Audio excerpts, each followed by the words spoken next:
साथियों, अभी हम लोग उपस्थित हैं एग्जाम टूर चैनल पर और आपसे बताते हैं मेरे साथ गुरु रहमान सर हैं और सभी अभ्यर्थी का यही डिमांड है कि सीटेट अपेयरिंग को इस बार भी मौका दिया जाए। और बीटेट अभ्यर्थी ये कह रहे हैं कि कोई भी बड़ा स्टेट होता है, बड़ी वैकेंसी दिया जाता है तो कम से कम उसका अपना पर्सनल जो टेट होता है, बीटेट होता है, उसको करा लेना चाहिए। और 2017 के बाद बीटेट भी आयोजित नहीं है, तो इसको लेकर ये बहुत बड़ी संख्या में बहाली 2 बार निकल चुकी और एक बार उसी भर्ती में मौका मिला है, लेकिन इस बार मौका नहीं दिया गया है। विद्यार्थी को सर आपसे बहुत उम्मीद रहता है। सर आपका स्वागत है एग्जाम। बहुत बहुत धन्यवाद, बहुत बहुत धन्यवाद।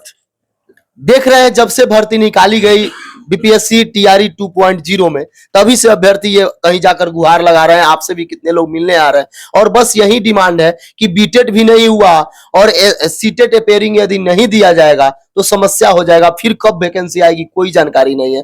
सर इस पर आप क्या कहेंगे? देखिए, मैं माननीय अतुल प्रसाद जी की इज्जत करता हूँ, बहुत इज्जत करता हूँ, क्योंकि उन्होंने बीपीएससी में एक रेडिकल चेंज लाया है।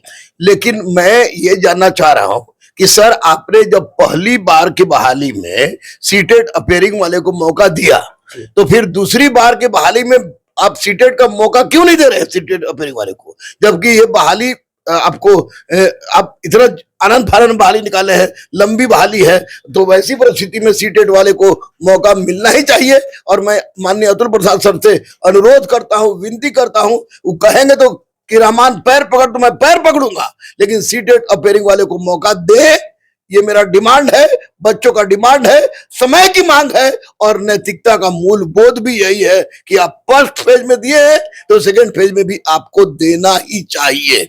सर आप धरना स्थल पर भी गए थे, बच्चों से मिले उस दिन, भूकंप जिस दिन आया उसके बाद से बताया जा रहा है कि सेकेंड लिस्ट भी दिया जाएगा।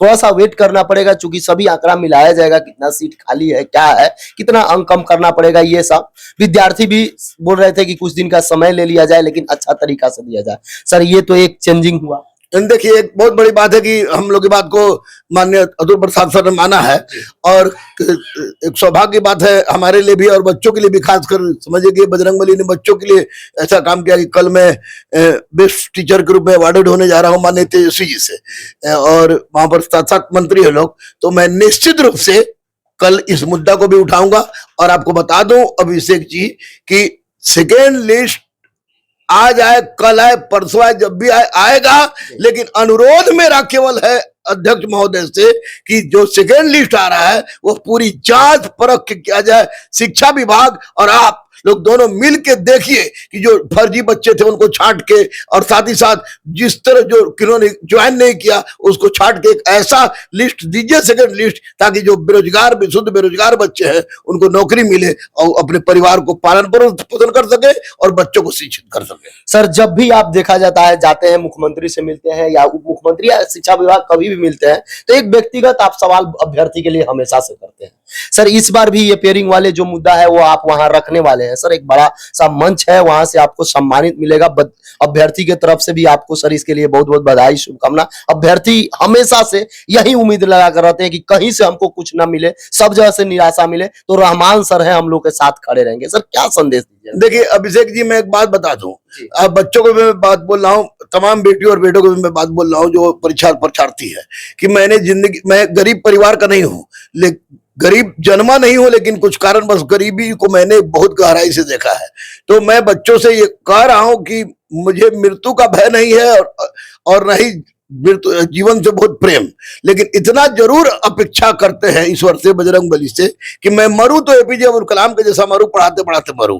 तो कल मैं किसी भी हालत में, आप किसी भी आदमी को अगर आप जा सकते हैं तो मौर्य लोक में अशोका भवन में जो हमको सम्मानित किया जाएगा, तो उसमें मुझे निश्चित रूप से बोलने का मौका दिया जाता है और 5 मिनट बोलने का समय भी दिया गया है। तो शिक्षा मंत्री भी है उसमें, माननीय तेजस्वी जी भी हैं और 7 मंत्री हैं। तो मैं आप लोग की बात को हर हालत में मुझे अवार्ड दे के छीन लिया जाए मंजूर है, लेकिन मैं आपकी बात को उठाऊंगा और आपको पता है कि रहमान जो कहता है वो करता है, जान क्यों नहीं चली जाए, लेकिन मैं आपके साथ था, हूं और रहूंगा। दूसरी सबसे महत्वपूर्ण बात कि बहुत सारे लोग आपके आंदोलन में घुस के आंदोलन को हिंसात्मक कार्रवाई की ओर ले जा रहे थे। तो मैंने बार बार कहा था कि चाहे कुछ हो, हिंसा के बल पर कोई जंग नहीं जीती जाती है। और जब आंदोलन ने आपका नाम आपने दिया है तो वहां अहिंसा रुकिए, गांधी को सामने लाइए और बताइए कि अहिंसा में ताकत है जो हिंसा उसका पालन नहीं पा सकता है। तो इसलिए अहिंसात्मक रूप से आप रहिए। निश्चित रूप से सेकंड लिस्ट आ रहा है और मैं कल आपकी बात को सामने साक्षात माननीय उप मुख्यमंत्री के सामने रखूंगा, माननीय शिक्षा मंत्री के सामने रखूंगा और जितने भी मंत्री हैं सबके सामने रखूंगा। अगर हो सका तो उसको टेप करा के मैं सामने आपको दूंगा भी ताकि आप लोग सुनवा सकें। जो भी अभ्यर्थी देख रहे हैं उनसे बता दें, सर हमेशा कहते हैं कि हम अभ्यर्थियों के साथ हैं। वह अभ्यर्थी के साथ है जो शांत चित्त होकर यदि धरना देते हैं, आमरण अनशन करते हैं। आप उस दिन भी देखे होइएगा सर, आप ही के आमरण अनशन में गए थे, धरना में गए थे। बाकी कहीं भी बड़ा आंदोलन होता है जो उग्र होता है उसमें सर नहीं जाते हैं, क्योंकि सर का साफ कहना है कि गांधी को मानिए और आप शिक्षक बनने जा रहे हैं, आप जरूर आयोग और सरकार पर विश्वास रखिए।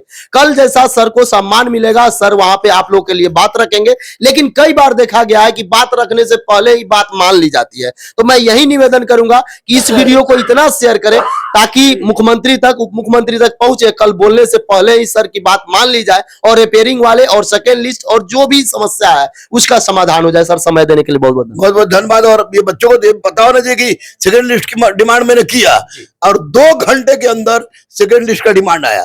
मैंने डिमांड किया कि 16,131 क्यों, और 2 घंटे के अंदर 32,000 डिमांड आया। तो निश्चित रूप से दूसरा लिस्ट इन लोग का आएगा और सीटेट वाले अपेयरिंग को भी मौका मिलेगा मिलेगा मिलेगा।